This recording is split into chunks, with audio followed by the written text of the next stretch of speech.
हाँ सुनिए, अभी क्या करना है हमें बेसिकली, आज का जो टॉपिक है जिसमें हम लोग इंटरव्यू के क्वेश्चन करने वाले हैं, तो मैंने प्लान ऐसे बनाया, अभी तो मैंने ये वाला प्लान बनाया। पहले आज के दिन हम लोग डिफरेंस देखने वाले, डिफरेंस बिटवीन देखने वाले, सबके जितने भी मेरे को पॉसिबल है वो सबके डिफरेंस देखने वाले। इसके लिए प्रीरिक्विजिट क्या है, आपको पहले जावा के और सिलम के कुछ बेसिक कंसेप्ट पता होना चाहिए, तभी आपका ये थोड़ा फिजिबल जाएगा। ठीक है, उसके बाद शायद मैं कल या परसों एक लूंगा जिसमें सीनियर बेस्ड क्वेश्चन पूछते हैं। बहुत लोग क्वेश्चन पूछते सर सीनियर बेस्ड क्या पूछते तो क्या आंसर देना है, जैसे कि हम लोग पर डे कितने क्वेश्चन, कोई बात नहीं करें, होल्ड ऑन। ठीक है, सीनियर बेस्ड जैसे कि आप पर डे आप कितने टेस्ट लिखते हो, आपके प्रोजेक्ट में रोल्स एंड रिस्पॉन्सिबिलिटी क्या होती है, अगर ये हुआ तो क्या, वो हुआ तो क्या, वैसे वाले क्वेश्चन की एक लिस्ट बनाएंगे। ठीक है, फिर हम लोग बेसिकली जावा के कुछ क्वेश्चन देखेंगे कुछ कभी दिन, फिर हम लोग सीलिंग के सेपरेट क्वेश्चन देखेंगे। ठीक है, तो पहले तो हम लोग डिफरेंस बिटवीन देखते हैं शायद, क्योंकि इसके ऊपर बहुत सारे क्वेश्चन होते हैं। चलो फिर, तो डिफरेंस बिटवीन के लिए आगे बढ़ते हैं। तो मैंने एक फाइल बनाई है। ठीक है, अभी मैंने जैसे बताया इसके लिए एक प्रीरिक्विजिट क्या, आपको बेसिक आना चाहिए इसका। मैं पहले इसका एक कॉपी बना लेता हूँ, सेव एज करता हूँ, तो शायद मेरे को थोड़ा काम बनेगा। इसका नाम नहीं बनता, इंटरव्यू क्वेश्चन डिस्कशन, क्योंकि खराब हो जाएगा फिर।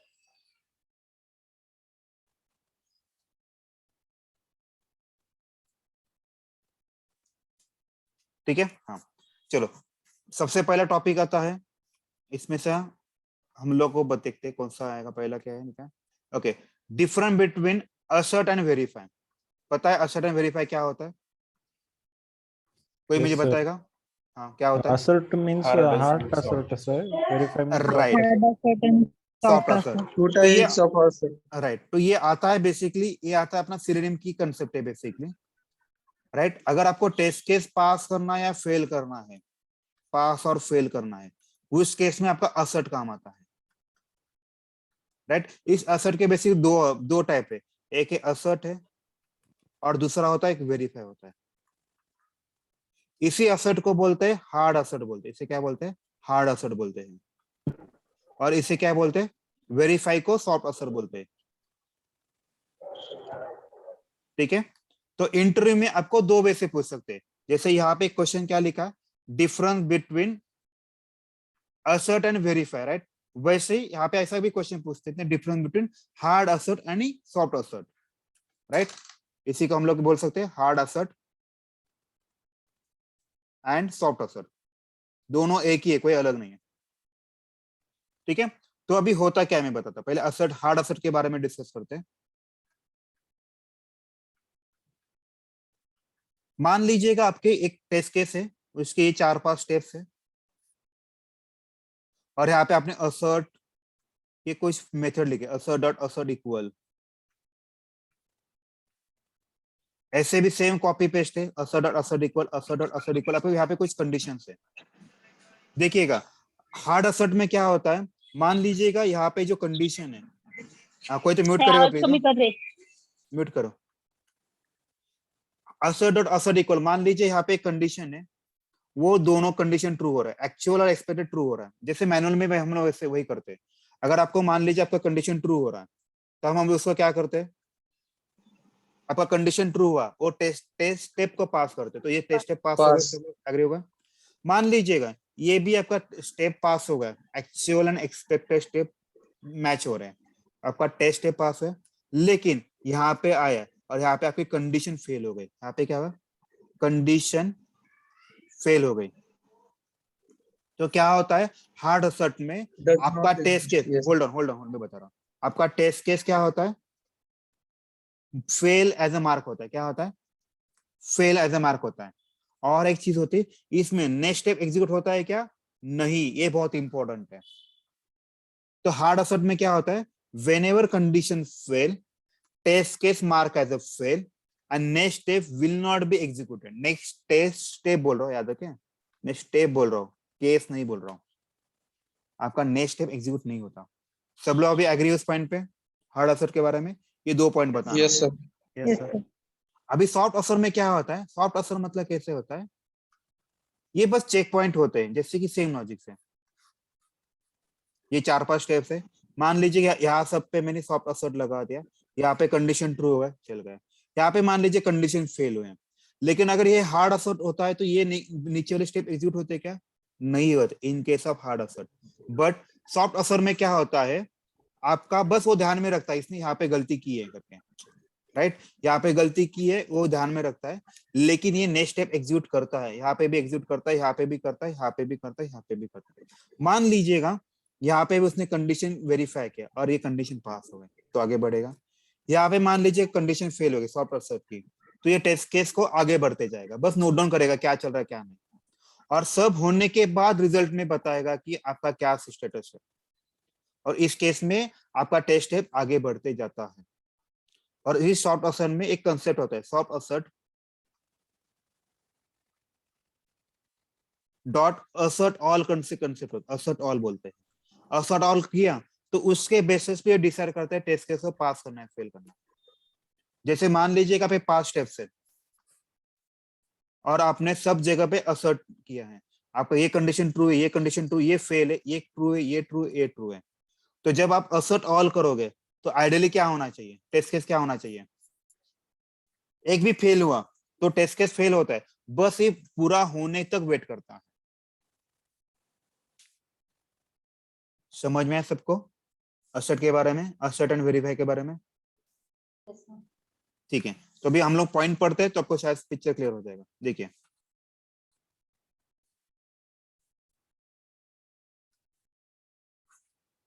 एक सेकंड यार, इधर कहाँ गया यार, प्रॉब्लमेटिक होता है थोड़ा सा यार। ठीक है, तो वही लिखा है व्हेन, देखिए when assert command fail test execution will be abort, abort है मतलब वो स्टॉप होता है और टेस्ट केस फेल करके मार्क होती है। लेकिन यहाँ पे देखिए test continue to execute and log in the failure, बस वो फेलियर याद रखता है क्या क्या फेल हुआ है। किसी का डाउट है अभी इस केस में? No sir. ओके, और वेरीफाई में क्या होता है, जैसे अपना ये बटन दिख रहा है, ये यूआई नहीं दिख रहा, वो नहीं दिख रहा, वो होता है, इसमें क्रिटिकल थिंग नहीं होते।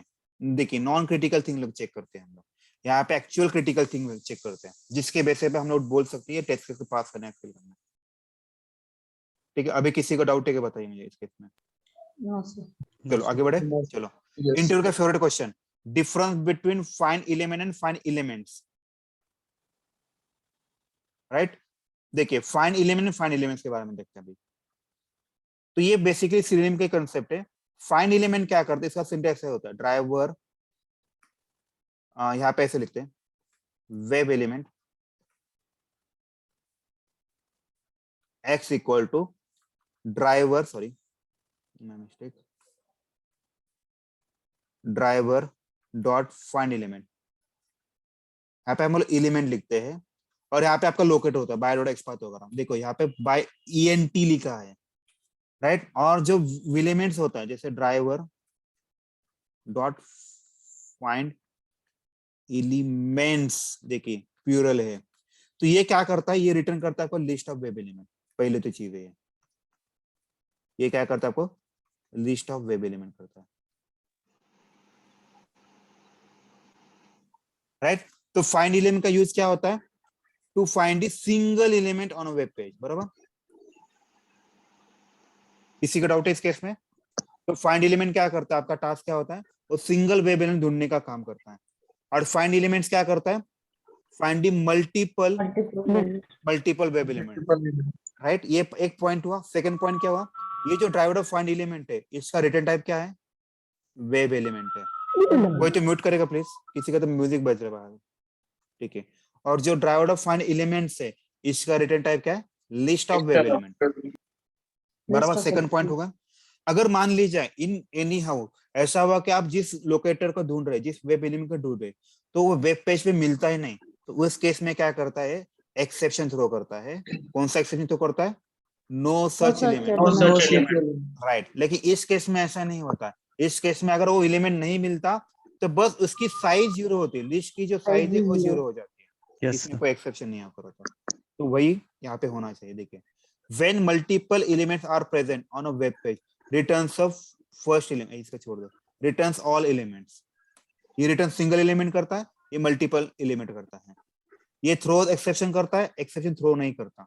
इसका रिटर्न टाइप वेब एलिमेंट है, इसका लिस्ट ऑफ वेब एलिमेंट, अभी जो मैंने बता रहा था वही था, ठीक है। बाकी कुछ तो स्ट्रिंग भी बोल सकते हैं ना वेब, सर्च स्ट्रिंग नहीं होता। ठीक है, अभी किसी को डाउट है क्या, बताइए मुझे।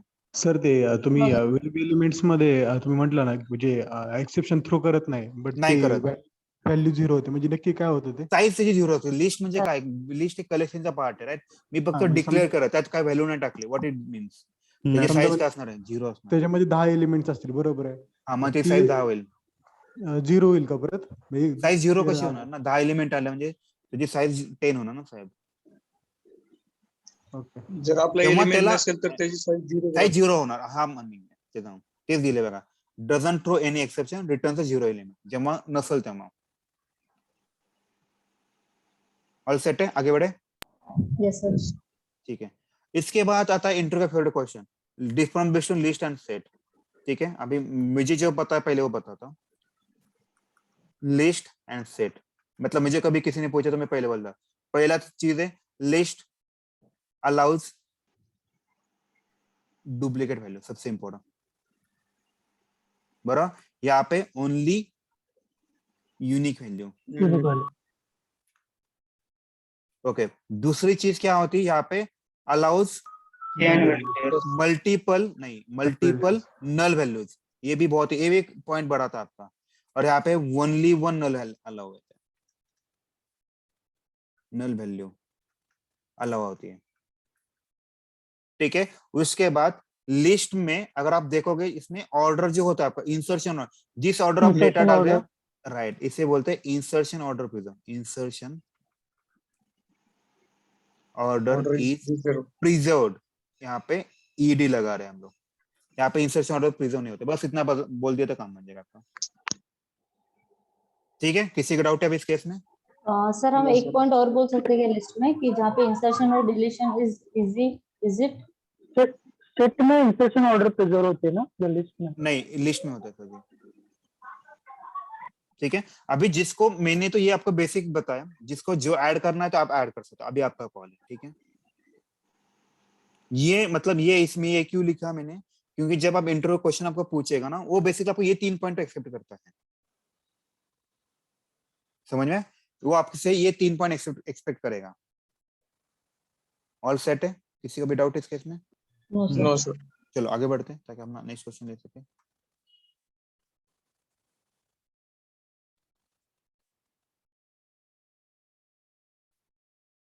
ठीक है, नेक्स्ट क्वेश्चन क्या है, डिफरेंस बिटवीन मेथड ओवरलोडिंग, वही है ना question? Right, difference between method overloading and overriding. Overloading and overriding, okay. अभी ओवरलोडिंग और ओवरराइडिंग ये बेसिकली जावा के कंसेप्ट है, राइट। ये बेसिकली पॉलीमर प्रिज्म के 2 टाइप्स है, राइट। पॉलीमर प्रिज्म के 2 टाइप। पहले मैं आपको मेथड ओवरलोडिंग के बारे में बताता, पहले थोड़ा सा 2 मिनट में। मेथड ओवरलोडिंग, यहाँ पे मिस्टेक सुनिए, यहाँ पे ओवरराइडिंग के बारे में बताता हूँ। यहाँ पे छोटा सा मैं एग्जाम्पल एकदम इमीडिएटली प्रोग्राम लिखता हूँ, क्लास ए लिखता हूँ, इसके अंदर मान लीजिएगा पब्लिक वाइड, कोई तो म्यूट करेगा प्लीज, वाइड, यहाँ पे ए लिखता हूँ, पब्लिक वाइड, यहाँ पे ए लिखता हूँ, यहाँ पे कोई पैरामीटर लिखता हूँ, क्या आपका सिंटैक्स हुआ। मेथड ओवरराइड के केस में क्या होता है, क्लास ए, कोई तो म्यूट करेगा प्लीज, हाँ अभी भी बोल रहा हूँ मैं, पब्लिक वाइड ए लिखता हूँ, इसको, इसका कोड यहाँ पे आएगा, इसको क्लोज करता हूँ, क्लास बी लिखता हूँ, एक्सटेंड करता हूँ, ठीक है, एक्सटेंस ए करता हूँ, यहाँ पे भी सेम कोड लिखूंगा, पब्लिक वाइड ए आएगा, इसके अंदर कुछ अलग कोड होता है। अभी हम लोग इनका डिफरेंस देखते हैं। मेथड ओवरलोडिंग में क्या होता है, मेथड ओवरलोडिंग में आपका मेथड नेम सेम होता है, राइट, बस आपके आर्गुमेंट अलग होता है। जैसे इस केस में एक पैरामीटर, इसमें कुछ भी नहीं है। लेकिन मेथड ओवरराइड में देखिए, आपका मेथड नेम भी सेम होता है और आपके आर्गुमेंट भी सेम होते हैं। यहाँ जैसे यहाँ पे भी कुछ नहीं है, यहाँ पे भी कुछ नहीं। सब लोग एग्री हो इस पॉइंट पे? अभी फर्स्ट पॉइंट पे यस सर। ओके, दूसरा पॉइंट क्या बताना है, मेथड ओवरलोडिंग में आपके जितने भी मेथड्स है ओवरराइड है, वो सारे एक ही क्लास में। सब लोग एग्री इस पॉइंट पे? Yes sir.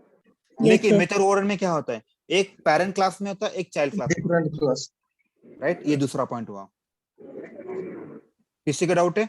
तीसरी स्टेप, मेथड ओवरलोडिंग आपको इनहेरिटेंस लगाने की जरूरत पड़ी क्या? नो। No sir. यहाँ पे No, sir. मेथड ओवरराइड में इनहेरिटेंस लगाने की जरूरत पड़ती है। बढ़िया है, अभी बताओ Yes. किसी का डाउट है? चलो फिर आगे बढ़ते, कोई तो म्यूट करेगा प्लीज यार।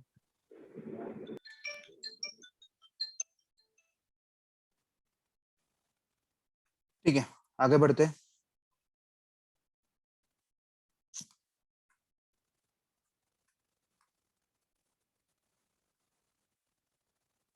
उसके बाद वाला डिफरेंस है difference between abstraction and interface. Okay चलो, मुझे जितना पता है मैं पहले आपको वो बताता हूँ। मैं छोटा सा कोड लिखता हूँ इमीडिएटली। एब्स्ट्रैक्ट क्लास होता है, यहाँ पे ए लिखते हैं। यहाँ पे आपकी मेथड होती है, बेसिकली कोई भी डिक्लेयर कीजिए, जैसे कि पब्लिक वॉइड, और यहाँ पे मैं बी लिखता हूँ, ऐसे लिखना होता है। और दूसरा होता है पब्लिक वॉइड सी, सी लिखा मैंने, और यहाँ पे मैंने इसको डिक्लेयर किया।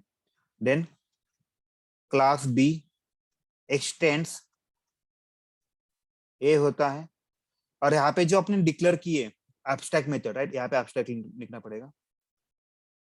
एब्स्ट्रैक्ट वो आपको यहाँ पे इंप्लीमेंट करना पड़ता है, राइट। तो ये आपको हुआ पब्लिक वॉइड बी, और यहाँ पे आपको डिक्लेयर करना पड़ता है। सब लोग एग्री इस पॉइंट में एब्स्ट्रैक्ट के केस में? Yes. किसी को डाउट है? राइट। तो इंटरफेस में क्या होता है? इंटरफेस में यहाँ पे इंटरफेस का नाम इंटरफेस होता है, यहाँ पे ए लिखना वो पड़ेगा, बाय डिफॉल्ट एब्स्ट्रैक्ट होता है। राइट। तो पब्लिक वॉइड वॉइड यहाँ पे बी लिखता हूँ, और यहाँ पे क्लास बी इम्प्लीमेंट्स, ये बहुत इंपॉर्टेंट है, तो मैं इसके बेसिस पे आपको कुछ पॉइंट बता, इम्प्लीमेंट्स ए, ठीक है, ये मेरा हुआ। अरे क्या हो रहा है? ठीक है, और मुझे यहाँ पे हो पब्लिक वॉइड बी, मुझे इसको इंप्लीमेंट करना पड़ा। चलो अभी हम लोग डिफरेंस देखते हैं।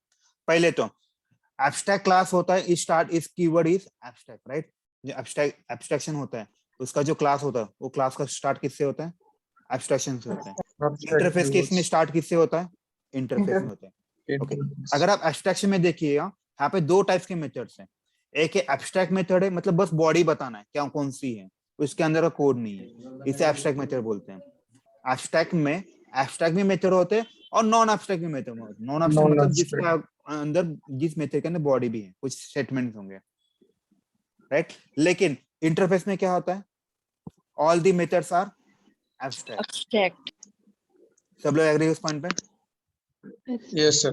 ठीक है, उसके बाद क्या होता है?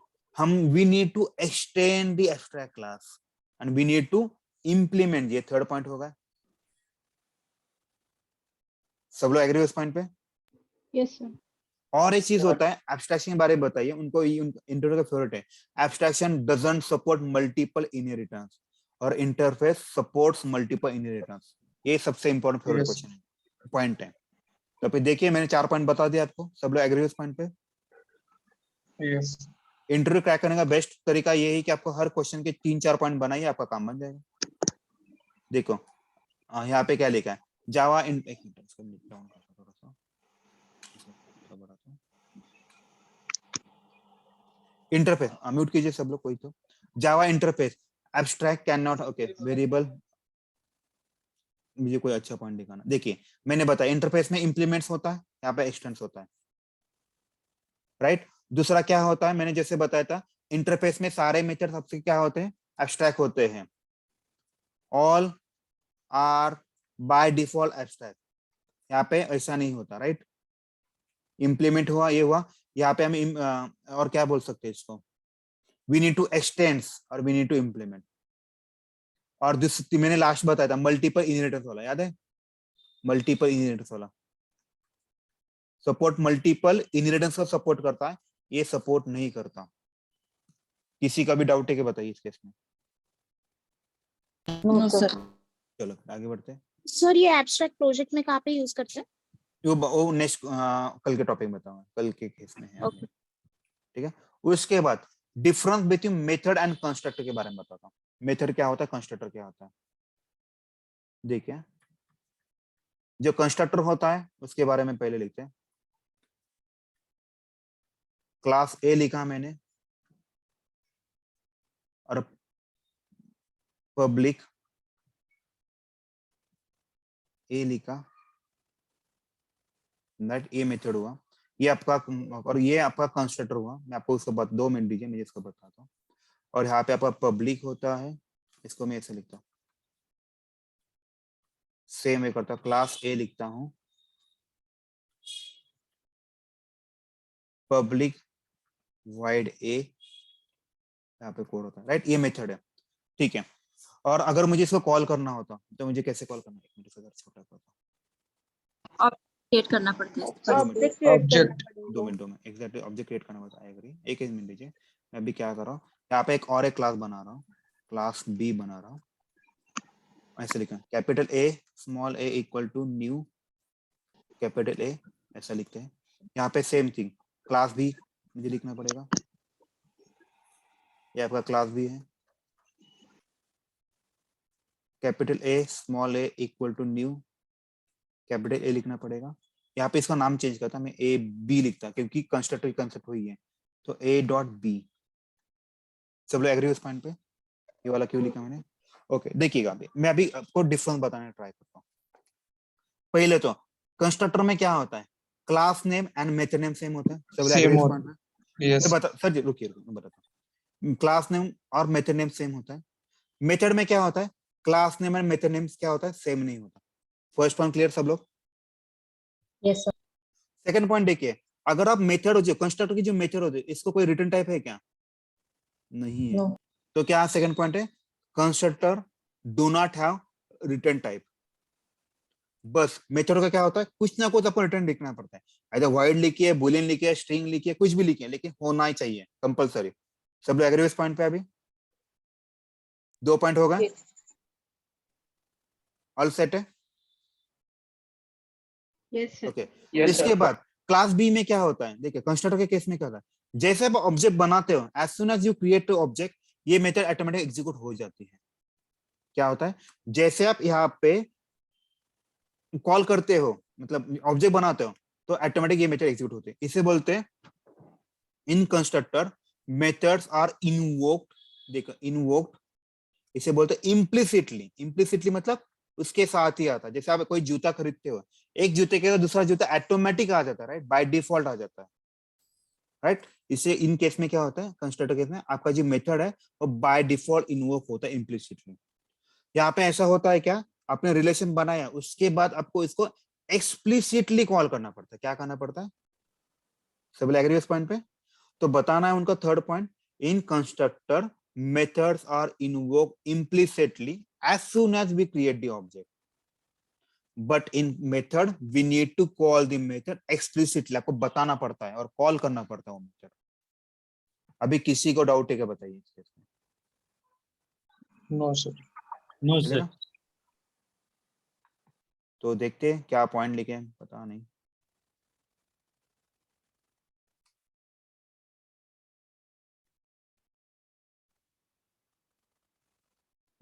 देखो, method can be executed when we explicitly call it, ये बहुत इंपॉर्टेंट है। और जैसे मैंने बताया, ये मेथड ऑटोमेटिकली एग्जीक्यूट होता है जैसे आप ऑब्जेक्ट क्रिएट करते हैं। सब लोग एग्री उस पॉइंट पे? यस। जैसे मैंने Yes. बताया, कंस्ट्रक्टर में क्या होता है, आपका क्लास का नाम और मेथड का नाम सेम होता है, मेथड में नहीं होता। मेथड को रिटर्न टाइप होता है, इसको मेथड को रिटर्न टाइप नहीं होता। अब वहां पे कंपेयर कर सकते हैं, थोड़ा प्रीवियस करोगे रिकॉर्डिंग, राइट, बस उतना ही है। चलो उसके बाद क्या होता है, हैश मैप और हैश टेबल चलेगा। देखिए हैश मैप जो होता है ये ओके, पहले तो आपको बताता हूँ 2 चीजें क्या होता है, लेकिन हैश टेबल हम लोग कभी यूज नहीं करते, इवन मैंने भी कभी नहीं यूज किया हैश मैप हैश टेबल।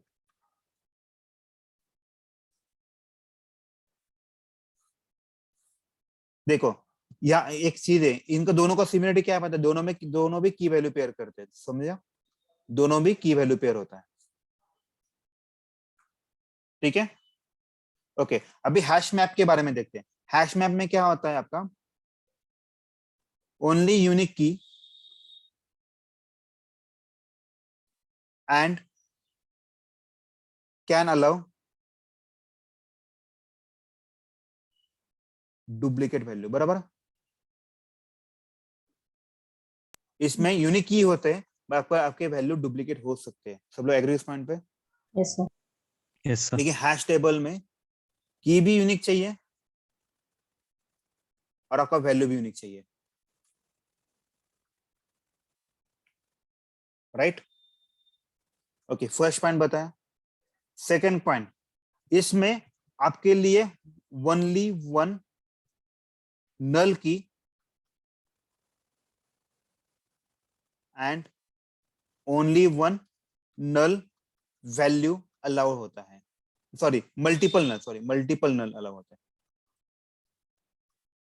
नल वैल्यू अलाउ होता है। सब लोग एग्री उस पॉइंट पे? Only one null key and multiple null value allow होता है। इसमें ऐसा है कि जैसे यहाँ पे यूनिक और मल्टीपल है, यहाँ पे वैसा ही है, unique null key and unique null value चाहिए, ठीक है? तीसरी चीज, ये हैश मैप जो है नॉन सिंक्रोनाइज होता है, और ये थर्ड जो होता है ये सिंक्रोनस होता है। ओके, अभी सिंक्रो नॉन सिंक एक छोटा सा पॉइंट बता। सिंक्रोनस मतलब कैसे होता है, जैसे मान लीजिए एक दो फ्रेंड है, ए और बी फ्रेंड है। ए फ्रेंड बहुत अच्छा है, बहुत बढ़िया है, वो क्या करता है, दोनों का मूवी को जाने का प्लान हुआ और बी को थोड़ा 15 मिनट वेट हो रहा है, तो ए जो अच्छा बंदा है वो क्या करेगा, 15 मिनट तक उसका वेट करेगा। नाउ टेल मी, उसका स्पीड क्या होगा इस केस में, स्लो होगा या फास्ट होगा, अगर उनको कहीं पे जाना है?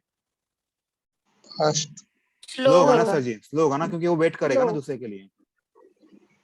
चौथा पॉइंट, ये नॉन सिंक है, सेल्फिश है, खुद को आगे खुद को बढ़ना है बस, तो ये फास्ट होगा। तो हैश मैप के ये 4 पॉइंट बताना है, हैश टेबल 4 पॉइंट बताना है। जो भी चीज सिंक्रोनस होती है वो हमेशा स्लो होती है, लेकिन सिंक्रोनस हमेशा अच्छा होता है ऑल टाइम, ठीक है? सर यूनिक नल यानी कैसे? यूनिक नल मतलब कुछ भी नहीं होता, उसको आप कुछ नहीं डिफाइन कर सकते हैं। तो ये मोस्टली आपको डेटाबेस की कंसेप्ट है बेसिकली। तो नल मतलब आपको कुछ नहीं बताना, उसकी वैल्यू नल हो सकती है, ठीक है? सर मल्टीपल नल वैल्यूज नहीं रहते ना फिर हैश टेबल में, नहीं यूनिक रहते ना, नल वैल्यू है ना। यूनिक नल की राइट एंड लिखा नहीं, इसको डबल, इसका मतलब ये है, राइट राइट। ठीक है? अभी ठीक है, और सेट है, वही लिखा है मैंने, बाकी कुछ नहीं। Allow one null key multiple null value, don't, oh sorry मैंने गलती से एक किया, हैश टेबल में नल की और नल वैल्यू अलाउ ही नहीं होते, सॉरी माय मिस्टेक, मैंने गलती से बताया, ठीक है? वो थोड़ा करेक्ट कर लीजिएगा, सॉरी मैंने गलती किया। हैश मैप जो होता है वो फास्ट होता है, ये स्लो होता है, मैंने आपको रीजन बताया, ठीक है? और क्या है बताया, और कौन सा पॉइंट बताना है? कौन है? तो वो हेलो लेगेसी क्लास क्या है? ओ सर जी, छोड़ देना उसको, अभी अभी अपने को वो पॉइंट नहीं पढ़ना है, हमें बस 4 पॉइंट बनाना है, ठीक है? ठीक है, और आगे बढ़े क्या, 1 मिनट।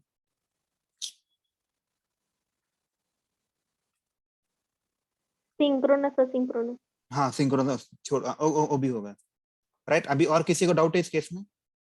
हाँ ये वन बोल रहा था, सिंक्रोनस अनसिंक्रोनस वाला, अभी जो बोल रहा था वो वाला हैश मैप में हैश टेबल, ठीक है? चलो आगे बढ़ते हैं फिर। Okay, difference between abstraction and encapsulation, 1 minute. Sir वो उस केस में थोड़ा सा आपने रिवर्स बताया क्या? सिंक्रोनस फास्ट होता है। सर चलो सर उद्या आहे का सर? उद्या सांगा ना तुम्हाला, आता आपण रेकॉर्डिंग चालू होतो, ठीक है? उसके बाद एब्स्ट्रैक्शन और एनकैप्सुलेशन, ये कभी क्वेश्चन नहीं पूछते, मैंने जितना देखा कभी नहीं पूछा, फिर आपको थोड़ा बहुत बता देता हूँ। ओके, एब्स्ट्रैक्शन, इसमें एनकैप्सुलेशन में क्या होता है, ये मोस्टली डेटा प्राइवेसी के रिलेटेड होता है। ये क्या होता है, ये डेटा प्राइवेसी के लिए होता है, और यहाँ पे आपका इम्प्लीमेंटेशन के रिलेटेड होता है, आपको कैसे इम्प्लीमेंट करना है वो हाइड करता है, ठीक है? तो encapsulation is more oriented to data, और ये more oriented to implementation methods के बेसिस पे होता है। you can use the abstraction using interface and abstract class। यहाँ पे एक्सेस मॉडिफायर होता है, क्यों पता है आपको? सारी चीजें इसमें प्राइवेट और पब्लिक करना पड़ता है, प्राइवेट करना पड़ता है एनकैप्सुलेशन में, तो ये बेसिकली एक्सेस मॉडिफायर के बेसिस पे होता है, और ये एब्स्ट्रैक्शन इंटरफेस, ये 2 ही पॉइंट बता दीजिए, काम बन जाएगा, ठीक है? इसके बाद वाला डिफरेंस, ये बहुत इंपॉर्टेंट, एरे और एरे लिस्ट के बारे में देखते हैं पहले। एरे एंड एरे लिस्ट, देखिए अगर आप ऑब्जर्व कीजिएगा एरे के बारे में, एरे को एक फिक्स साइज होती है, सब लोग एग्री इस पॉइंट पे? यस आपको जब एरे डिक्लेयर करता है, ऐसे एरे डिक्लेयर करता है, इंट इंट ए ऐसा लिखना पड़ता है, न्यू, इंट, और आपको यहाँ पे पहले साइज देना पड़ता है, उसके बिना अपना काम ही नहीं बनता। सो फर्स्ट पॉइंट क्या आएगा, array has a fixed size और array list does not have fixed size, right? ये बहुत इंपॉर्टेंट है, राइट? जैसे आपको यहाँ पे मैंने बताया, यहाँ पे int ही लिखा है तो आपका सारा डेटा int में ही जाएगा। अगर आप कोई और ट्राई करोगे इट विल थ्रो एरर। लेकिन array list can store heterogeneous data, heterogeneous, object right? तो इंटरव्यू में क्वेश्चन मतलब ये लिखना है। फर्स्ट पॉइंट तो मैंने बता दिया। सेकंड पॉइंट क्या बताना है, in array we can store homogeneous data. क्या स्टोर करते हैं, होमोजेनियस। और इसमें क्या होता है, हेटेरोजेनियस डेटा। और सेट है, 2 पॉइंट हो गए, ठीक है? अगर आप ऑब्जर्व करोगे, अगर मेरे पास कोई एरे है, इसमें से मैंने ये वाला डेटा निकाल दिया, तो ये डेटा का मेमोरी वैसे के मेमोरी वेस्टेज हो जाएगा, राइट? लेकिन एरे लिस्ट में ऐसा नहीं होता। ये लिस्ट हुआ, अगर मैंने इसको निकाल दिया तो बाय डिफॉल्ट ये इनका कनेक्शन ऐसा बन जाता है। तो ये 0th इंडेक्स हुआ, ये फर्स्ट हुआ, ये सेकंड, थर्ड और फोर्थ हुआ। अगर मैंने इसको निकाल दिया तो इसकी साइज भी कम हो जाएगी और उसका इंडेक्सिंग रीअरेंज हो जाएगा। ये आपका 2 बनेगा और ये 3 बनेगा। सब लोग एग्री इस पॉइंट पे अभी? तो इससे क्या बोलते हैं पता है क्या? इसका पॉइंट क्या बनेगा, insertion deletion is difficult in array. यार ये क्या हो रहा है कीबोर्ड को, एक मिनट होल्ड कीजिए, मेरा थोड़ा स्लो हो रहा है, ठीक है? तीसरा पॉइंट क्या बताओगे आप, insertion deletion is difficult in array, and यहाँ पे इजी होता है। सब लोग एग्री उस पॉइंट पे अभी? Yes, sir. ठीक है, ये 3 पॉइंट बता दीजिए, आपका काम आ जाएगा। तो शायद वही लिखा है, ओके यहाँ पे वही लिखा है। देखे, उसका जो लेंथ होता है वो स्टैटिक होता है। स्टैटिक मतलब उसको आपको चेंज नहीं कर सकते हैं। एरे लिस्ट में डायनामिक यू कैन मॉडिफाई, ठीक है? Array list allows you to remove element, but array में ऐसा नहीं होता, कोई मेथड नहीं रिमूव निकालने का, ठीक है? और एक चीज होता है, एरे लिस्ट जो होता है, एरे जो होता है वो मल्टी डायमेंशनल होता है, बट एरे लिस्ट आपको 1 डायमेंशनल होता है। एक अच्छा पॉइंट है रिगार्डिंग एरे, ठीक है? ऑल सेट है, इतना ही करना है। और जैसे मैंने बताया, एरे में बस होमोजेनियस डेटा होता है, एरे लिस्ट में हेटेरोजेनियस डेटा होता है। हेटेरोजेनियस मतलब स्ट्रिंग भी स्टोर कर सकते हैं, ऑब्जेक्ट भी, नंबर भी, इंटीजर, कैरेक्टर सब स्टोर करते हैं। लेकिन उसके लिए आपका जो ऑब्जेक्ट होता है, डेटा टाइप क्या होना चाहिए? जैसे ये लिस्ट, ऑब्जेक्ट लिस्ट होता चाहिए। यहाँ पे a equal to new array list, और यहाँ पे आपका जब ये ऑब्जेक्ट होगा तभी ये सारा टाइप का डेटा स्टोर कर लेगा। मतलब इसीलिए इसका पॉइंट बोलते हैं heterogeneous data we can store, ठीक है? ऑल सेट है सर? डायमेंशन का यस सर। मल्टी डायमेंशन होता है, 2D 3D टाइप भी होता है। जैसे अपना एक्सेल होता है ना, एक्सेल में रोज एंड कॉलम होते हैं, राइट? वो वाला जैसे हमने डेटा प्रोवाइड में यूज किया, डेटा प्रोवाइड, एग्जैक्टली, बढ़िया। Kind of matrix. Matrix, exactly वैसे कर सकते हैं। ओके, उसके बाद होता है difference between this and super. ये भी बहुत बार पूछा गया, तो मैंने बताया था ऑलरेडी, याद है? दिस में क्या होता है और सुपर में क्या होता है? दिस में ये करंट क्लास को रिप्रेजेंट करता है। ये क्या करता है हमेशा? Current class. और ये हमेशा पेरेंट क्लास को रिप्रेजेंट करता है, राइट? दिस में क्या होता है, आपको यहाँ पे इनहेरिटेंस की जरूरत नहीं पड़ती और यहाँ पे आपको इनहेरिटेंस की जरूरत पड़ती है, बराबर ना? तभी तो पेरेंट और चाइल्ड का कंसेप्ट बन जाएगा। ये 2 पॉइंट बता दीजिए, काम बन जाएगा आपका। ओके, यहाँ पे नॉन स्टैटिक कीवर्ड होता है, यहाँ पे भी ये तो पॉइंट है ही नहीं। यहाँ पे वही क्या है, पेरेंट क्लास को कॉल करने के लिए और सेम क्लास को कॉल करने के लिए, ठीक है? वही लिखा है, इसके ज्यादा पॉइंट है ही नहीं। उसके बाद driver dot gate and driver dot navigate. Okay, ये बहुत इंपॉर्टेंट, इंटरव्यू में बहुत बार पूछेगा अब तक।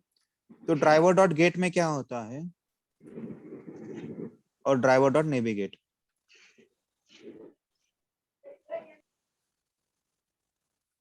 देखिए ड्राइवर डॉट गेट में क्या होता है, आपका यूआरएल लॉन्च करने के लिए यूज होता है। बस इसकी एक सबसे बड़ी खासियत क्या है पता है क्या? जब तक आपका पेज लोड नहीं होता तब तक वेट करता है। मतलब मान लो 30 सेकंड, 40 सेकंड, 50 सेकंड, जब तक आप पूरा पेज लोड नहीं होता तब तक ये वेट करता है। लेकिन ड्राइवर नेविगेट में ऐसा नहीं होता। ड्राइवर नेविगेट आपको यूआरएल लॉन्च करने के लिए होता ही है, but it will not wait till the browser loaded. दूसरी चीज, ड्राइवर नेविगेट में कुछ फीचर्स है, वो जैसे रिफ्रेश है, we can refresh a page, we can back a page, we can forward a page, but ये वाला फैसिलिटी ड्राइवर और गेट में नहीं, राइट। यही दो ही डिफरेंस है उसके। देखो, इट डजंट रिफ्रेश नेविगेट, और ये रिफ्रेश हो सकता है। यहाँ पे बेसिकली ये ड्राइवर नेविगेट करता है, बैक करता है, फॉरवर्ड करता है। क्यों करता है? क्योंकि इसमें वेब ब्राउजर की जो होती है हिस्ट्री होती है, उसकी वजह से हम स्टोर करता है। अगर हिस्ट्री नहीं स्टोर करेगा तो उसे पता कैसे चलेगा बैक जाना है या फॉरवर्ड जाना है, राइट। इसीलिए यहाँ पे आपका मेंटेन होता है वेब ब्राउजर की हिस्ट्री, लेकिन यहाँ पे ब्राउजर की हिस्ट्री मेंटेन नहीं होती। ठीक है। उसके बाद driver dot close and quit, ये भी बहुत बार पूछते हैं। क्लोज क्या करता है? जैसे मान लीजिएगा मेरा एक क्रोम ब्राउजर है, सेशन क्लोज इसके करता है। राइट, Current- इसके ऐसे Current इसने window तीन close एग्जैक्टली करता है। इसके ऐसे 3-4 सेशन है, और मैं इस ब्राउजर पे हूँ। अगर मैं ड्राइवर डॉट क्लोज करता हूँ तो बस आपका करंट क्लोज होता है, करंट सेशन क्लोज होता है। बट ड्राइवर क्विट में क्या होता है, इसकी वजह से कितने All ओपन, windows. सारे विंडो ओपन होते हैं। तो आपका वही क्वेश्चन है, पॉइंट है। ड्राइवर क्विट क्या करता है? क्लोजिंग एवरी एसोसिएटेड विंडो, मतलब 3-4 विंडो हो, इसमें बस करंटली क्लोज होता है, बस उतना ही है, इसका कोई और डिफरेंस नहीं। ओके, इसके बाद और एक क्वेश्चन पूछा गया अब तक इंटरव्यू में बहुत बार, difference between string, string buffer और स्ट्रिंग बिल्डर। तो स्ट्रिंग के बारे में अगर देखा जाए, स्ट्रिंग जो होता है हमेशा स्ट्रिंग कांस्टेंट पूल में स्टोर होता है, ये हमेशा हीप मेमोरी में स्टोर होता है, दोनों में। ओके, ये इम्यूटेबल है। इम्यूटेबल मतलब क्या होता है पता है? मॉडिफाई नहीं कर सकते हम इसको, और ये म्यूटेबल है, हम लोग इसको मतलब मॉडिफाई कर सकते हैं, इसीलिए मॉडिफाइबल। यहाँ पे नो आता है, यहाँ पे यस आता है, यहाँ पे यस आता है। जैसे अगर आप इसको मॉडिफाई नहीं करोगे तो ऑब्वियसली थ्रेड सेफ होगा। यहाँ पे ये थोड़ा कॉन्सेप्ट थोड़ा अलग है इसका। और याद रखिएगा, ये स्ट्रिंग बफर जो होता है ये स्लो होता है, राइट। बफर होता है, राइट। जैसे अगर आपके घर पे नेट है लेकिन स्पीड कम है, पहले आपका वीडियो बफर हो जाएगा, राइट। बफर की वजह से क्या होता है, ये थोड़ा स्लो होता है, और ये फास्ट होता है, ये फास्ट होता है। सब लोग एग्री हो अभी इस पॉइंट पे? सिंक्रोनस और सिंक्रोनस आते हैं। हाँ, राइट, वैसे बोल सकते हैं। इसमें भी हो सिंक्रोनस अनसिंक्रोनस। स्लो है इसका मतलब ये सिंक्रोनस है, राइट। और ये फास्ट है इसका मतलब ये अनसिंक्रोनस है, राइट। पर ना, मैंने बताया था जो भी चीज स्लो होती है वो सिंक्रोनस होती है, और जो फास्ट है वो अनसिंक्रोनस है। Okay, difference between throw and throws. क्या हो रहा है इसको? ओके, ये जो थ्रो कीवर्ड है ना, ये क्या करता है पता है का? एक्सप्लिसिटली एक्सेप्शन थ्रो करने के लिए कॉल होता है।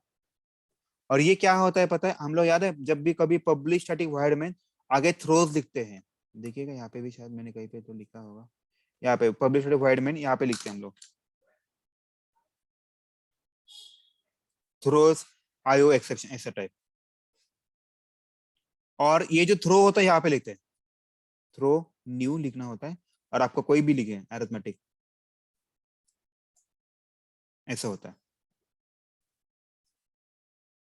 राइट। मतलब देखिएगा, मतलब जैसे ये लाइन एग्जीक्यूट होगा, देखिए जैसे ये लाइन एग्जीक्यूट होगा तो इसके बाद ए लाइन एग्जीक्यूट होगा, बराबर है। ये लाइन क्या करेगा? एक्सेप्शन थ्रो करेगा। कौन सा एक्सेप्शन थ्रो कर रहा है? Arithmetic exception. तो जो ये जो थ्रो कीवर्ड है ना, यूज होता है एक्सप्लिसिटली एक्सेप्शन थ्रो करने के लिए। क्यों होता है? मतलब मैं जानबूझ के लिखा है ना मैंने यहाँ पे थ्रो एक्सेप्शन कर करके, राइट। हेलो, सब लोग एग्री उस पॉइंट पे? मैनुअली। Yes sir. राइट, मतलब मैनुअल, एग्जैक्टली, एकदम एकदम सही पकड़े, मैनुअल थ्रो करने के लिए। और ये जो थ्रोज होता है ये बताने के लिए सिग्नेचर है, इसे क्या बोलते हैं? सिग्नेचर बोलते हैं। ये बताता है कि एक्सेप्शन आ सकता है। देखिए, keyword used to declare the exception, कौन से आते हैं। Check exception. हाँ बोलिए। सर थ्रो करंट स्टेप का एक्सेप्शन थ्रो करता है ना, जिस स्टेप के बाद हम उसको थ्रो लगाते हैं। नहीं, एग्जैक्टली जहाँ पे मैंने थ्रो न्यू लिखा ना, तो ये हाँ। एक्सेप्शन थ्रो करेगा अरिथमेटिक। अगर मैंने कोई और लिखा तो वो वाला एक्सेप्शन थ्रो करेगा। ओके, और ऊपर सर, थ्रोज अपना लिखा कॉल रहेगा मतलब वो ना? पूरे मेथड में जितना भी भी ऐसा कहीं होगा। पे तो हाँ आ सकता है ये वाला एक्सेप्शन, सर सिग्नेचर अपना कॉल रहेगा ना जब मेंशन करेंगे तो? मेंशन करेंगे। मोस्टली हम लोग यूज नहीं करते, याद रखिए ऑटोमेशन में थ्रो कभी यूज नहीं होता। ठीक है, थ्रोज कैसे होता है? ये चेक एक्सेप्शन में याद है हम लोग चेक एक्सेप्शन के टाइम पे लिखा था थ्रोज, तो वही लॉजिक है। और दूसरा पॉइंट क्या होता है? Throws use with method signature. कब होता है? मेथड सिग्नेचर, मतलब ये मेथड हुआ, ये मेथड का सिग्नेचर हुआ, उसके साथ ही थ्रोज होता है। आपको थ्रोज कभी इसके अंदर कभी नहीं मिलेगा, आपको हमेशा वो मेथड सिग्नेचर के साथ ही मिलेगा।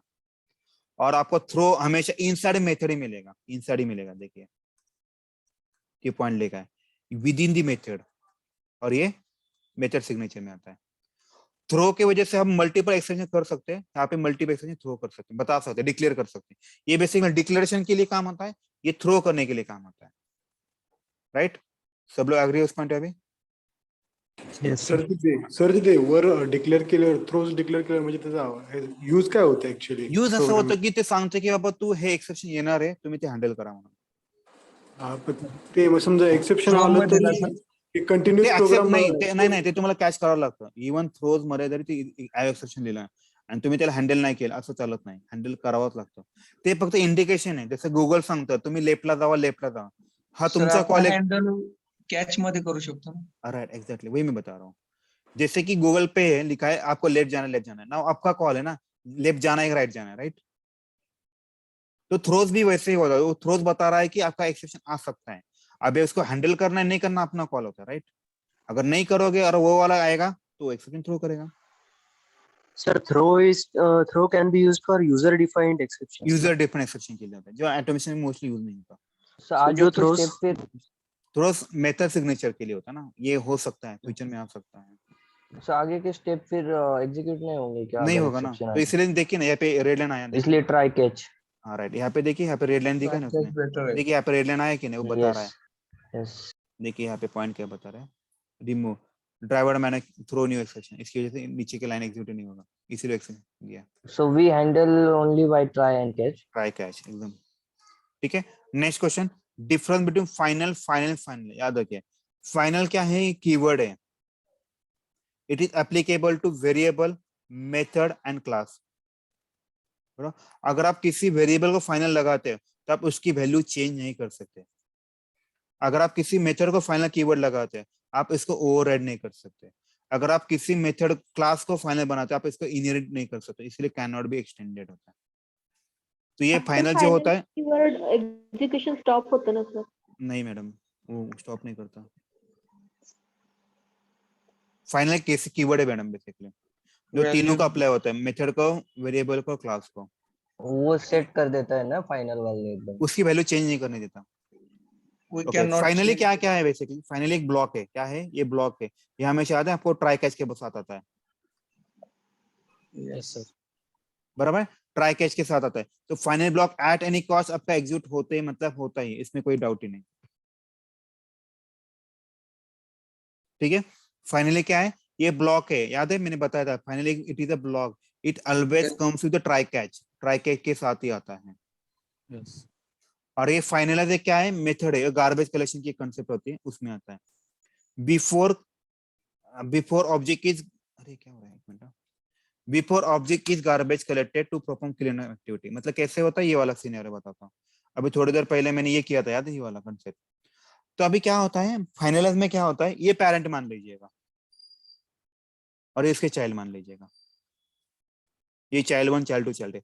अगर मैंने पेरेंट को किल कर दिया तो सिलेम को पता ही नहीं चलेगा ये इसको कैसे क्लोज करना है, क्योंकि इनका रेफरेंस ही नहीं। तो फाइनलाइज क्या करता है पता है क्या? बिफोर किलिंग पेरेंट वो पहले सब चाइल्ड को उड़ा देता है, फिर पेरेंट को उड़ा देता है, राइट? मूवी में भी ऐसा होता है, कभी भी ऑब्जर्व कीजिए। मूवी में मान लीजिए कोई एक विलन होता है और इसके अंदर बहुत सारे लोग काम करते हैं। हीरो क्या करता है? इनके पहले चाइल्ड को उसको मार देता है, राइट ना? उसके सब उसके जो भी सपोर्टिंग फैक्टर उनको मार देता है, फिर पेरेंट को मारता है, राइट? सेम लॉजिक यहाँ पे भी होता है। बिफोर किलिंग पेरेंट वो सारा चाइल्ड को क्लीन अप कर देता है ताकि कचरा कम हो और जल्दी जल्दी हो जाए। नहीं तो रेफरेंस से इसको उसने मार दिया तो रेफरेंस से एक्टिवेट नहीं हो जाएंगे, रेफरेंस नहीं पता चलेंगे, राइट? किसी को भी डाउट है इस केस में? हमने सर यूज किया है इसे इधर के इधर। नहीं यूज किया, फाइनलाइज किया है हम लोगों ने कोड में, टेस्ट इंजन में बताता हूँ। ठीक है, Okay. चलो आगे बढ़ते हैं। अभी शायद एक दो पॉइंट ही बचे फिर खत्म हो जाएगा। Okay, difference between list, set and map. List, set and map, list के बारे में बताया, सेट के बारे में बताया, मैप के बारे में बताया। और ये बात पब्लिक, हाँ ये भी एक आता है, बहुत इंपॉर्टेंट है। एक्सेस मॉडिफायर के बारे में देखिए, पब्लिक जो होता है वो एक्सेसिबल होता है कैसे भी। डिफॉल्ट जो होता है आपका विद इन अ पैकेज होना चाहिए, एक ही पैकेज के अंदर होना चाहिए। और जो प्राइवेट होता है वो तो क्लास के बाहर भी एक्सेस नहीं होता, बस क्लास के अंदर ही एक्सेस होता है। और जो प्रोटेक्टेड होता है वो क्लास में एक क्लास है, उस क्लास के सब क्लास में भी हो सकता है। एक्सेस फ्रॉम ऑब्जेक्ट एंड सब क्लासेस ऑब्जेक्ट। ठीक है, ये बहुत इंपॉर्टेंट, कभी कभार पूछते हैं, याद रखिएगा। उसके बाद dot equal equal equal and dot equal, ये भी एक कंपेयर पूछते हैं। What is the difference between double equal to and dot equals. Dot equals क्या करता है आपका, हमेशा वैल्यू को कंपेयर करता है। ये क्या करता है, हमेशा याद रखिएगा, वैल्यू को कंपेयर करता है। और ये क्या करता है आपका, असाइन। मेमोरी को, मेमोरी लोकेशन को वेरीफाई, मतलब मैं दोनों का सेम मेमोरी को असाइन वेरीफाई करे कि नहीं। ठीक है, और ये बेसिकली अपना अरिथमेटिक बाइनरी ऑपरेटर, ये बाइनरी ऑपरेटर है। याद है, अगर मुझे किसी के इफ कंडीशन में हम लोग मोस्टली लिखते हैं इफ ए इक्वल टू 10, बराबर ना, ए की वैल्यू 10 है कि हम लोग चेक करते हैं, तो ये बाइनरी ऑपरेटर है। ये क्या है, बाइनरी ऑपरेटर। और ये डॉट इक्वल्स क्या है, एक जावा की एक मेथड है, पहली तो चीज। ठीक है, इसमें क्या होता है, रिफरिंग टू सेम एड्रेस, एक डबल अगर हम लोग स्ट्रिंग कंपेयर कर रहे हैं, जैसे कि मान लीजिएगा स्ट्रिंग x इक्वल टू ऐसा इफ, मतलब जैसे फॉर एग्जांपल लिखे, मैंने स्ट्रिंग लिखा, यहाँ पे x लिखा और यहाँ पे डबल कोट में योगेश लिखा, और यहाँ पे मैंने स्ट्रिंग लिखा, यहाँ पे y लिखा, यहाँ पे योगेश आएगा। इसमें क्या होता है, कोई मुझे बताएगा? अगर आप स्ट्रिंग के बारे में देखोगे तो आपका नाम एक ही योगेश नाम है, तो होता क्या है पता है क्या, मेमोरी में योगेश नाम का एक वेरिएबल स्टोर, मतलब योगेश नाम कहीं पर स्टोर हो जाएगा।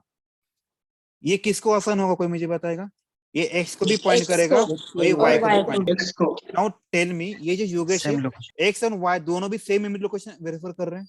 Yes Yes. तो ये जो इसीलिए यहाँ पे लिखा है, इन केस ऑफ स्ट्रिंग के केस में एक डबल इक्वल टू जो होता है, ये सेम एड्रेस को वेरीफाई करता है, उसके लिए होता है। इसमें ऐसा नहीं होता, आप बस वैल्यू को कंपेयर कर दिए, बस दोनों के वैल्यू सेम है, यहाँ पे भी योगेश है, यहाँ पे भी योगेश है, बस उसका ये मतलब नहीं है कौन से लोकेशन पे है। ये बहुत important, content comparison. Right, content का ऐसे बोल सकते हैं। ठीक है, उसके बाद difference between checked and unchecked exception, याद है, कंपाइल टाइम और रन टाइम एक्सेप्शंस, ये लॉजिक है। ये अनचेक मतलब क्या होता है, इसे बोलते हैं रन टाइम एक्सेप्शन, और इसे Final. बोलते हैं कंपाइल टाइम बोलते हैं। ये भी एक पॉइंट बोल सकते हो, कंपाइल टाइम। ये क्या होता है, रन टाइम पे ऑकर होता है, ये कंपाइल टाइम पे होता है। इसे आपको need not to handle at compile, आप इसे रन कंपाइल टाइम पे इसे हैंडल नहीं कर सकते, जब वो रन होता है तभी आप उसको हैंडल कर सकते हैं। यूजिंग ट्राई कैच इसको आप हैंडल कर सकते हैं। याद है, ये थ्रोज कीवर्ड है ना, ये भी कंपाइल टाइम एक्सेप्शन ही है। तो आप यहाँ पे ट्राई कैच लिखिए, आपका काम बन जाएगा, इस वजह से बताता है ये। ठीक है, are mostly this exception come uncheck exception due to coding के, हम लोग कोडिंग करते समय कुछ तो मिस्टेक करते हैं। जैसे कि मान लीजिए एरे की साइज 5 है और मैंने गलती से 6 इंडेक्स का और 7 इंडेक्स का लेने का ट्राई किया, तो रन टाइम के समय मुझे पता चलता है कि ये एक्सेप्शन ऑकर होगा। उसके बाद बताने कौन से एक्सेप्शन है अनचेक में, array out of bound exception, इसको ये वाला सब आपको बताना। उसके बाद याद रखिए, ये थोड़ा सा कंफ्यूजिंग है, देखिए एक कलेक्शन से ईएस लगाया और यहाँ पे ओनली कलेक्शन है, याद रखिएगा। तो कलेक्शन क्या है, याद रखिए, यहाँ पे जो एस लगा है it means it is a class, और only collection is a interface. देखिए ये इंपॉर्टेंट है, कलेक्शन क्या है आपका, कलेक्शन आपका इंटरफेस है, क्या है, इंटरफेस है। और कलेक्शंस क्या है, बेसिकली क्लास है। तो अगर किसी ने आपको पूछा तो याद बताना है उनको, collections is a class and collection is a interface. जो कलेक्शन इंटरफेस होता है ना, उसके अंदर अपना जो हम लोगों ने पढ़ा है स्ली सेट क्यू, ये उसी में आता है। और इसमें कलेक्शंस के अंदर याद है, मैंने आपको एक प्रोग्राम भी लिया था जिसमें हम लोगों ने लिस्ट में सब डेटा लिया था, हम लोग उसको सॉर्ट किया था। सॉर्ट करने के लिए हमें ऐसा लिखना पड़ता है, कलेक्शन एस लिखा देगा, एस डॉट सॉर्ट लिखना पड़ता है, और आपको यहाँ पे लिस्ट का नाम देना पड़ता है। तो याद है, ये क्लास हुआ, उस क्लास की मेथड हुआ, उसमें आप लोग ये भेज हैं, इसीलिए होता है, इसीलिए हम लोग सॉर्ट रिवर्स करने के लिए यूज करते हैं। और कलेक्शन क्या आपका इंटरफेस, याद रखिए, बहुत बार पूछते हैं। ओके, ये भी पूछते हैं difference between comparable and comparator. ठीक है, ये क्या करते हैं, देखो sort the element according to natural sorting order. ये क्या करता है आपको, कंपैरेबल क्या करता है, नेचुरल सॉर्टिंग ऑर्डर, मतलब जैसे ए बी सी इस ऑर्डर में करता है। यहाँ पे ऐसा नहीं, आपको कस्टमाइज ऑर्डर देता है, आपको कैसे चाहिए वैसा। यहाँ पे ओनली वन एक ही मेथड है, यहाँ पे क्या मेथड है, कंपेयर टू ही एक ही मेथड है, यहाँ पे दो method, compare and equal. Compare to क्या करता है, सॉर्ट दी एलिमेंट करता है, और यहाँ पे रिस्पॉन्स ये दोनों भी एक ही करता है, मतलब सिंपल लॉजिक, इतना कुछ नहीं। तो याद रखिएगा आपको, यहाँ पे लैंग पैकेज में होता है, ये यूटिल पैकेज होता है, ये पैकेजेस का पार्ट है, ये नेचुरल करता है, ये कस्टमाइज करता है, इसका इतना ज्यादा जरूरत नहीं। ओके, इसके बाद इम्प्लिसिट वेट और एक्सप्लिसिट वेट, ये बहुत, ये ऐसा कोई क्वेश्चन ही नहीं होगा और इंटरव्यू नहीं होगा जिसमें आपको ये क्वेश्चन पूछेंगे। तो याद रखिएगा, इम्प्लिसिट वेट जो होता है इसे हम लोग बोलते हैं ग्लोबल वेट बोलते हैं। ग्लोबल वेट है एक ही बार डिक्लेयर कर दीजिए, पूरे थ्रू आउट द स्क्रिप्ट आपको यही काम आएगा। और एक्सप्लिसिट वेट जो होता है ये स्पेसिफिक टू वेब एलिमेंट होता है, स्पेसिफिक टू वेब एलिमेंट होता है, राइट है। और जब इम्प्लिसिट वेट के लिए अगर हम लोग मान लीजिए 30 सेकंड रखते हैं, अगर कोई वेब एलिमेंट उसको नहीं मिला इमीडिएटली, वो कितना देर तक वेट करता है, 30 सेकंड तक वेट करता है। उसके बाद भी नहीं मिला तो ये वेट थ्रो करता है, no such element found exception. इसमें कौन सा होता है, ये वेट करता है, इसमें देखिए अगर ऑब्जेक्ट भले मिल भी गया, ये कंडीशन के ऊपर है, उसको कंडीशन जब तक नहीं मिलती, सेटिस्फाई नहीं होती, तब तक ये वेट करते रहता है। तब ये नहीं मिला तो ये क्या करता है, टाइम आउट एक्सेप्शन करता है, राइट। तो it is recommended to use when the element are located in a time, within time frame, तो इसका कोई जरूरत नहीं। तो समझ में, तो इम्प्लिसिट वेट होता है, ये ग्लोबल वेट होता है, स्पेसिफिक टू वेब एलिमेंट होता है। यहाँ पे जब नहीं मिलता तो नो सच एलिमेंट डालता है, और यहाँ पे टाइम आउट एक्सेप्शन होता है। यहाँ पे एक्सपेक्टेड कंडीशन जब तक नहीं मैच होती तब तक वो वेट करते रहता है, ये हार्ड वेट होता है, ठीक है। ओके, इसके बाद यहाँ पे गलती से लिखा है, यहाँ पे एब्सोल्यूट एक्सपाथ होना चाहिए। एब्सोल्यूट एक्सपाथ जो होता है ये हमेशा स्टार्ट होता है सिंगल स्लैश से स्टार्ट होता है, ये हमेशा डबल स्लैश से स्टार्ट होता है, और ये स्टार्ट होता है आपका रूट नोड यानी HTML टैग से होता है, और ये हमेशा रेफरेंस पॉइंट से टैग होता है, राइट। ये बहुत इंपॉर्टेंट है। और याद रखिए ये भी बताना है कि we are not using absolute XPath ever, we mostly use 99% we use only relative XPath. क्यों, रिलेटिव एक्सपाथ में क्या होता है, रेफरेंस पॉइंट बहुत जल्द पास वाला होता है, तो आपका फेल्यूर के चांसेस बहुत कम होते हैं।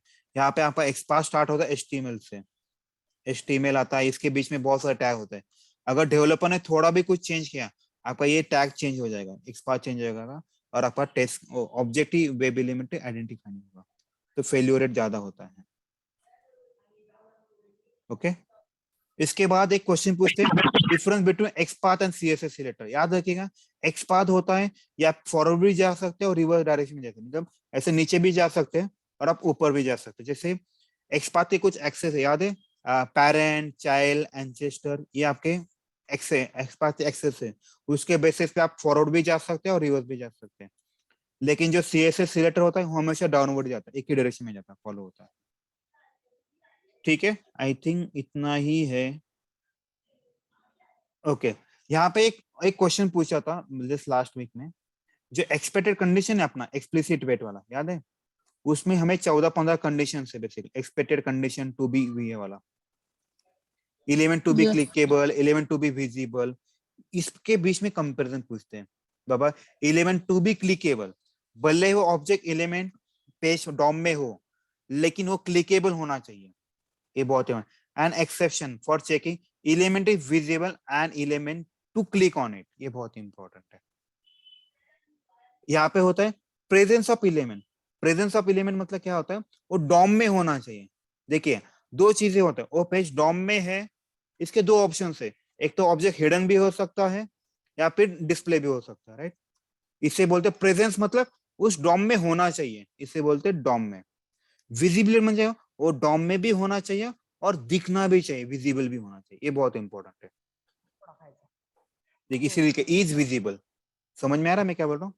सर डॉम ऑफ पेज मतलब, डॉम मतलब अपना जो HTML पेज होता है ना, जैसे कोई भी पेज हो उसको मैं राइट क्लिक करता हूँ और इंस्पेक्ट करते हैं, ये जो आपका HTML है पूरा क्या ना पूरा, इसे डॉम बोलते हैं, document object model. Okay sir.